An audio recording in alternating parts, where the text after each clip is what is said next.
Yes, people, easy people. Welcome back to my channel. It is Sunday morning, and I usually do my match reactions on a Monday morning. But the absolute meltdown that's going on online and things like that at the minute, I thought, you know what? Let me do it today, get it out of the way. Do you know what I mean? Um, it's mad. It's mad the meltdown because, like you say, you can't blame the rival fans. They've been tortured off Man City and Pep for the last how many years? So as soon as Man City lose, everyone's putting the boot in. We know that. I think I woke up to 650 odd messages this morning. A lot of them, there's a lot of City fans there wanting to talk football consistently. That message me every week. That's fine. There's a lot of rival fans that message me every week. No problem with that. If they want to stick the boot in, they're consistent over the last couple of years. That's not a problem. But these people just creating accounts to like message me, like, mate, if that makes you feel better, lads, you know what I mean? Crack on. But it's, you know, as a Manchester City fan of a certain age, you know, people saying to me, why aren't you panicking? Why aren't you panicking? And that, I mean, I can't panic being second in the Premier League. To me, it just shows you how bad this league is, that we're really poor at the minute and we're still second. I mean, we won't be second for much longer. I feel like with Anfield coming up, it's probably the worst game you could want to go into. On the back of 5 straight defeats, you don't want to go to Anfield. It's a ground where we never really get anything. But let's get into it. Let's get into it. Try to be positive on this channel a lot of the time. You know, try to keep everyone's head level, you know what I mean? Because the last thing we need is a full-on fan meltdown. But that yesterday wasn't good enough. I mean, the club, it's all right, the fans back in the club when we're winning. The club have now brought in this mentality of winning. So if we were typical City fans back in the day and we were always negative, the club would have an issue with us being negative. They'd say we're a different animal now, which we are. So the fan base has gone from here. The standard is here now. Yeah. So when we see performances like yesterday and the standards dropped so far, you know, we are entitled as Manchester City supporters to have a wobble. We are entitled to be a bit negative about it. But I'm going to get into it. I'm going to tell you my thoughts. And if you don't like my thoughts, don't watch my videos. Don't follow me in that. You know what I mean? First of all, the standard of the league, the fact that we're still second after being so poor, shows you that other teams, if we're in crisis, they must be in meltdown because we have been really poor this season. I'm not just talking about losing 5 in a row. I'm talking about from the beginning of the season, we have not been the same team, right? This stems from the summer, the recruitment. We let key players go. Yeah. Alvarez, you know, you're letting people go out on loan, Calvin Phillips, etc. And you looked at our squad and it looked very, very thin. You know what I mean? With everybody fit, it looked very, very thin. So 1 or 2 injuries away, you're thinking we might struggle. Last season, we had Kevin De Bruyne out for 6 months and Erling Haaland out for 2 months. And we coped okay. Alvarez came in, did a job. We found a system. We worked. We could beat teams. Rodri's injury is massive because there's nobody in our squad or academy or anywhere in Europe for me that can do Rodri's job like he does. So soon as Rodri's injured, there's a drop off straight away. Other players get injured throughout the season. We manage. The replacements come in and more or less similar, and we get over the line and we make it work. Rodri injury is massive. What that then forces is you've got Kovacic and Gundogan, who were never ever bought to play every single game. Gundogan coming back in was just going to come in last 10, 15 minutes, tick it along, and that. He finds himself in there every week now. And he hasn't got the legs, people. He hasn't got the legs.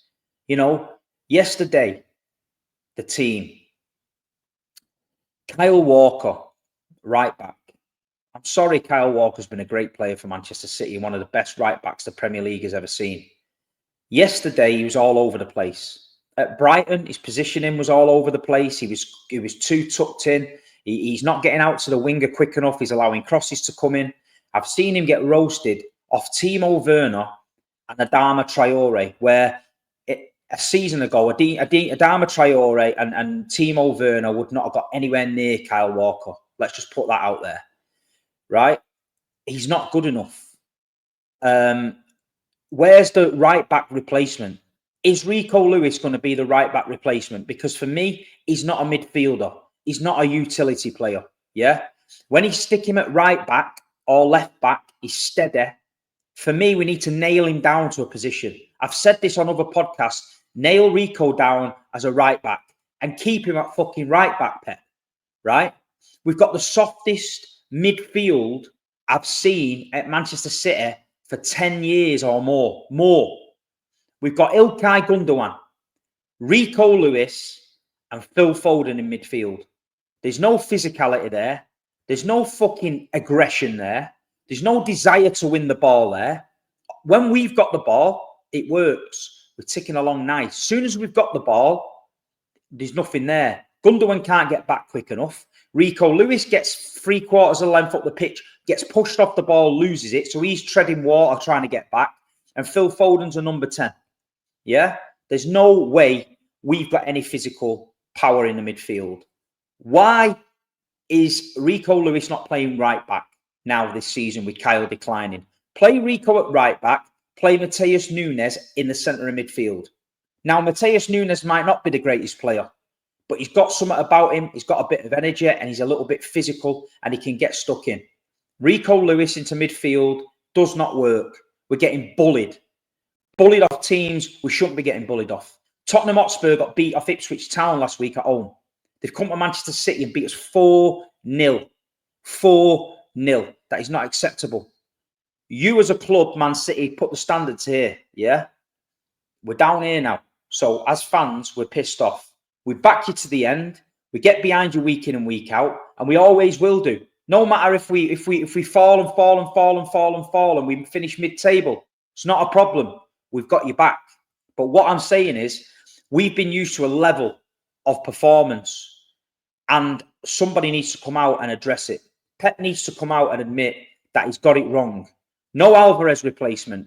Whether this stems from Pep was going to leave, so the club said, right, well, we won't burst all our transfer budget because Pep's going to leave, we'll give it to the new manager. That could well be the case, you know. But to go in this season and think we can get away with it, because let's be real, Blues. Any Man City fan worth his salt will tell you the last couple of titles, we've just about got there. Do you know what I mean? It could have gone either way. We just about got there. We've ridden our luck a lot. So I feel like Pep probably got a little bit arrogant and thought, you know what, this squad, I can work with this squad and we'll be okay. Oscar Bob injury, best player in pre-season, injured. Rodri, injured. And then it's the niggles, they're going away on international duty, all coming back injured. Kovacic come back again, now injured. And people can slag Kovacic, but the midfield's 10 times better with Kovacic in there than it was on Sunday. Do you know what I mean? We're getting overrun by these teams. They're getting confident as the game goes on and thinking, hold on a minute, this isn't the same Manchester City. I'm not getting pressed on the ball. I can run 30, 40 yards with the ball. Nobody's pressing me. I've never had this at the Etihad. I'm going to go for it. And then they're getting their noses in front and we haven't got the firepower to pull it back. Erling Haaland had so many chances yesterday, didn't score. We could have been 2-0 up after 10 minutes. It's disjointed all across the middle of the park. The wingers yesterday, there was none. Kyle Walker and Gvardio were the highest up the pitch. Yeah. So that's a fucking nightmare. Savinho was tucking inside. We had no width on the right. Kyle Walker is not a winger. He's never has been a winger. I've never seen Kyle Walker put a decent crossing in 10 years. So why are you playing him high up the pitch, Pep? What do you expect he's going to achieve? You've got Grealish and Kevin De Bruyne sat on the bench. 70-odd minutes before a change. That's weird, but I believe they're not fit. I don't think they've got the legs in them to do a full half. So we've got problems, people. we've got problems. I said it before, we've got to get to January. We've got to get to January and make this work, because we could be well off it. And if we have to take a season where we take it on the chin, I'm happy with that. You know what I mean? If the gap between Liverpool gets too far and Arsenal overtake us and they're going for a title race, no problem. You know what I mean? After what we've achieved 4 in a row, we'll take the reset. Then it becomes Champions League priority, which no problem. I've got no problem with that. We can take a season off, but then we've got to go again. And all the problems that this season has caused and all the mistakes that have been made, we've got to go again. Then we've got to have a good, solid summer. I feel like for the last few seasons, we've not been as dominant in the transfer market. I don't feel we've got the backup coming through or the squad depth. And people online, ignore what people say online. Oh, Man City's got this massive squad. It's bullshit. We know we haven't. The bench yesterday, Nico O'Reilly and James Mcfc and people like that on there, and Simpson Pusey on there. It shows you the lack of depth we've got. But, you know, we've got to address it head on. That level of performance yesterday wasn't good enough. We were disjointed all over the park. We were getting bullied in midfield. Rico was coming in. And when he gets 3/4 of the way up the pitch, Rico, he doesn't know what to do with the ball. I'm sorry, he doesn't. And Rico Lewis is, you know, I speak to him a few times on Instagram and that, and I've got nothing against him. I think he's a fucking top player. But I do feel sorry for him. I think he's been asked to do a job that he can't do.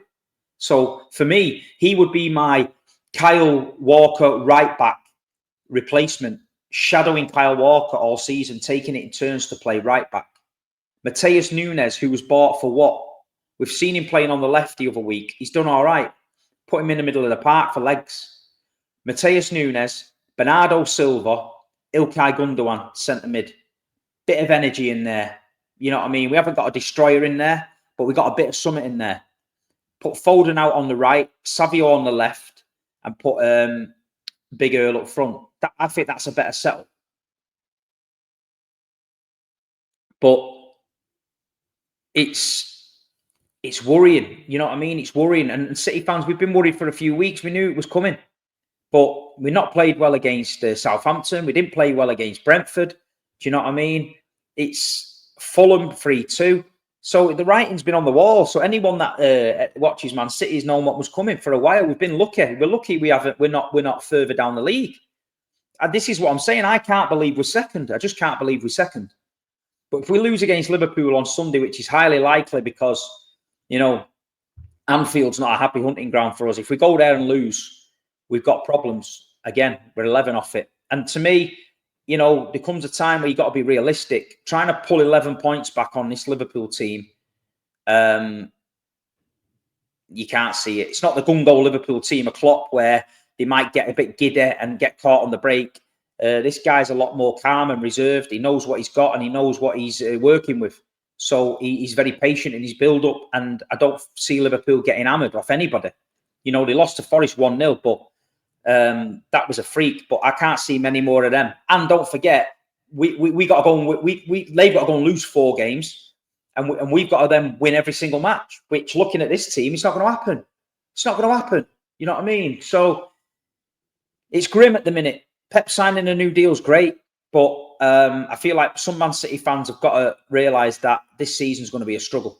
You know, even if we do get to January, January's so hard to bring any players in. It's so hard to bring any players in. People don't want to let players go in January. They can't get replacements in unless we go and overpay. But then teams are going to know we're desperate. So, you know, I don't know what they've got up the sleeve. But after yesterday's performance, it's probably the worst I've seen for the last 10 years, at least at City, where we were just flat and looked poor. I seen them trudging back to the halfway line with their heads down. Nobody G'ing them up. No Ruben Diaz to get them going. Do you know what I mean? No Kevin De Bruyne to get them going. Just them trudging back to the halfway line, feeling sorry for themselves. Well, I'm sorry, boys. You've been top of the league for 4 years. You've won the league 4 years on a bounce. Nobody's feeling sorry for you. No rival fan. Nobody's going to give a shit. We've got the best manager in the world, and we've got unlimited sources and funds to go out and get what we want. So we need to go and do it. Forget everybody else. They're going to put the boot in. No matter what, we're going to get put the boot in. I've had people messaging me who I've not spoke to for 5 years. And that's just the level of it. But I take that as a compliment because, you know, it's quite funny that they've been sat there stewing for 5 years to get one over on Man City and we're still second. Do you know what I mean? So, you know, we got to take it on the chin. But for me, the problems, we're looking like an aging squad. We're looking tired. He's trying to get round pegs into square holes. It doesn't fit. You know what I mean? So my solution would be back to basics. Rico Lewis, you're a right back. Mateus Nunes, you were bought for a reason. Get in the midfield, break up the play, use the energy in there with Bernardo, look after Gundogan and try and create something there. Savio, you know, stay on the wing. Don't come inside with it. Inside, we need you on the wing. We need you going outside players and roasting players. He's been doing that all season. Even Tottenham in the cup, he was going on the outside of players. This game, he's tucked inside. Josko Gvardiol, who's our left back, was our most dangerous player. He was the outlet. Josko Gvardiol isn't going to beat two men and cross the ball in. It's not going to happen. So that's an embarrassment in himself. Bernardo Silva might well have played left back yesterday because he was that deep. We're leaving Edison exposed. With massive gaps in between the defenders. You know, Kulusevski got the ball yesterday. Gvardiol wasn't tight enough. He was too casual. He lets him get the perfect crossing. Doesn't even try to stop it. Don't put any pressure on him. Perfect crossing between both players. Maddison taps it in. And Maddison, by the way, who people have been saying is overrated and he's having a shocking season, turns up at the Etihad and scores two. So that just shows you that the Etihad at the minute, if you want to boost your career and have the time of your life, just come to the Etihad. Do you know what I mean? Because you've got that much space, you know, there's no problem with it. Stones is dragged off at half time. Is he injured again? I don't know. There's another thing, the centre-back situation. You know, Nathan Ake, why not play Nathan on the left? Why not play Nathan at centre-back if Stones is carrying a knock? You know, put Guardiola at centre-back. He was bought as a centre-back. There's loads of these weird things that we need to get round. Pep Guardiola's got to sort it out. You know what I mean? He's got to sort it out. It's the first time in his career he's ever been dealt this card. So he's got to deal with it. Do you know what I mean? It's all right, everyone blowing smoke up his arse when he's winning the league, and rightly so. But when there's a crisis, your manager's got to manage it. He's got to deal with it. He's got to put the fires out. He's got to find a solution. But with Pep, I feel like he's not got to overthink it. He's got to go back to basics. Yeah? Josko Gvardiol, left back. Nathan Ake, Akanji, centre back. Yeah? Rico Lewis, right back. Ilkay Gundogan, Mateus Nunes, Bernardo Silva, central, energy. Yeah? Energy on the ball. Savio on the left, Foden on the right, Haaland. Or why not play Jack Grealish in the centre of the park? Why not play Grealish in the middle of the park? You ain't losing the ball with Jack. He will keep it ticking. If you need a number 10 to keep the ball moving, side to side, what Pep likes, play Grealish in the 10. Play him in the 10. Try that. Do you know what I mean? Rico Lewis coming in the middle of the park, 3/4 of length up the pitch, mind goes blank, doesn't know what to do. Hasn't got the through ball, hasn't got the dink ball, turns around, goes backwards, yeah? Or dilly-dallies in possession, gets pressured off the ball, we lose the ball, all the teams up the pitch, we get caught on a counter-attack. That is what is happening. I've seen it with my own fucking mince pies, yeah? That needs to be sorted out. Rico Lewis, for me, nail his position, right back, temporary left back. Midfield, not for you, yeah? Not for you. Kyle Walker, finished. Supposed to be captain. End of season, gone. Legs have gone. Legs have gone, people. You know, we did it with Yaya Toure. We knew his legs have gone. People wouldn't call it out for what it is. His legs have gone. If you're getting roasted by Timo Werner like that yesterday, your legs have gone. And it's gone. He's got massive off-field problems as well. Yeah. He's supposed to be captain of Manchester City. And for me, we need a replacement. We need a replacement. But we've got to make sure we don't fall in that trap of not having a squad to freshen up. Over the years, Man City have been good at bringing players in to freshen the squad up, and it's worked. We lost Raheem Sterling, Gabriel Jesus, Zinchenko, Yaya Toure, Vincent Kompany, David Silva, Sergio Aguero, Pablo Zabaleta. All these players we lost, but players came in gradually, and the quality of the squad never dropped. I feel like the quality of the squad's dropped now, and even when you get everybody fit, the squad's a good squad, but it's not an exceptional squad. We're missing key ingredients in that squad. We've got a Kevin De Bruyne issue coming up. He's getting old, Kev. Could be his last season. Who replaces De Bruyne? How do you replace De Bruyne? I can't see it. Kyle Walker. Is Rico the replacement? At the minute, he's not looking like that. Are we going to buy a right back? Centre-backs. We've got a couple that are always carrying knocks and injured. How do we go for a young centre-half? Is there a young centre-back coming through? Is Simpson Poussey the one? I don't know. Physically, he doesn't look, good enough for the Premier League. Backup striker.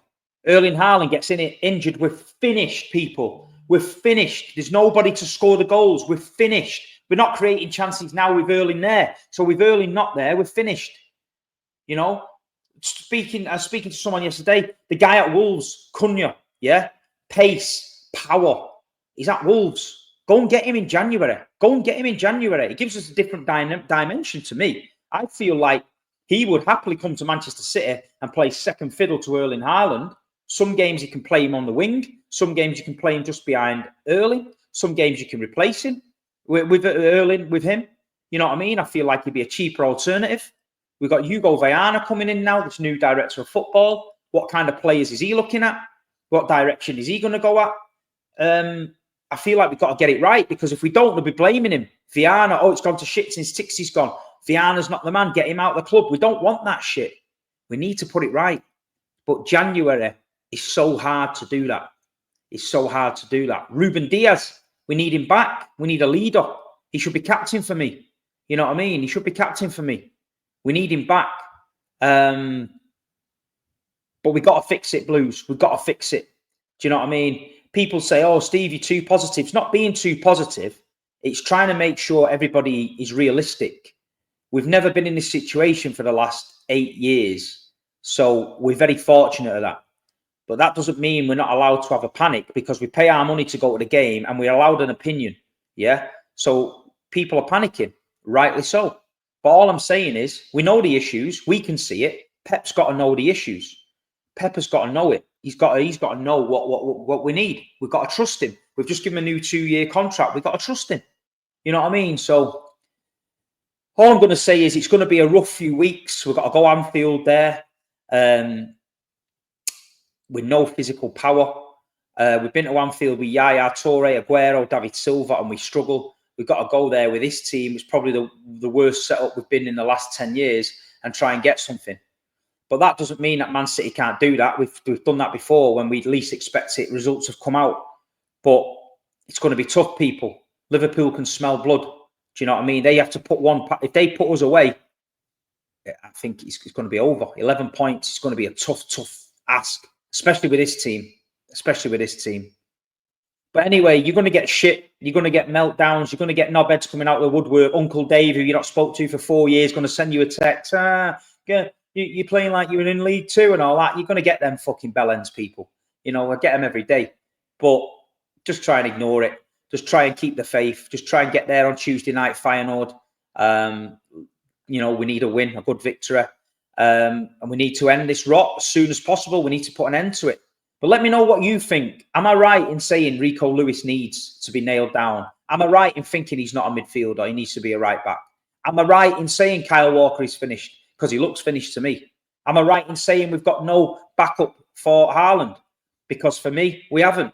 I can't see a solution. If Haaland gets injured, what's he going to do? Play Foden as false nine? Phil Foden, who's not scored a goal. And let's talk about Phil Foden. Because last year, Phil Foden was outstanding and he deserved all applaudits. But this season, he's not been the same. He's not been the same. I don't know whether he's left his form at England or wherever, because at England he didn't perform.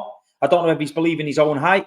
But at the minute, Phil Foden is not grabbing a game of football by the scruff of the neck and dragging Manchester City to a win. He's not doing something special in a match where you think that's Phil Foden, cutting in and smash it in the top corner. He's not doing that this season. Why is that? Why is there nobody in the squad putting his arm around him? Why is nobody getting him up there? Why is Phil not saying, you know what, I'm PFA Player of the Year, I'm going to go one more. I've just seen Rodri get a Ballon d'Or. I've just seen Erling Haaland runner-up in a Ballon d'Or. I need to be in that conversation, because at the minute, he's getting ripped apart for not turning up, and he's not turning up. He's not that young kid anymore that we need to protect. He's been playing regular, week in, week out. He's been winning trophies. You know what I mean? He knows what it takes to win. So Phil Foden's another one has to have a look at himself. Young Savio, Very raw. We get that. We said that all season. We're going to be frustrated. He needs a goal. But, you know, this is on Pep. Pep needs to know when to pull him out, when to put him in. Jeremy Doku, you know what I mean, been unfit for so long, needs to come back. We need to take it on the chin, I think, for a few more weeks, Blues. I don't think it's going to get any better anytime soon. And like you say, pray that we can get to January within touching distance of Liverpool or whoever's top, because if not, we'll be in a fight for the top 4 race. And the way we're going this season, it's not looking good. Please leave a like and subscribe. Please let me know your thoughts on what you would do or what you think. Is there anything I missed out? And like you say, this is my opinion, Blues. It's my opinion on my channel. You know, one thing you get with me is I tell you the truth, how I feel it. I don't do any agendas. I'm not going to go on a meltdown. I'm not going to start smashing my table up to get 1 million views. I'm not going to do that. But what I am going to do is, if they're not performing and it doesn't look right, I'm going to say how I feel. And at the minute, that's my thoughts on it. So, yeah, thanks for watching. Try and enjoy the rest of the week. Feyenoord on Tuesday. I'm in the studio at the game with Stevie Howie and Paul Dickov. So if you want to see our reactions, tune in to City TV. And other than that, Feyenoord Tuesday, Anfield Sunday. It's going to be long, people. Up the Blues. Swales out.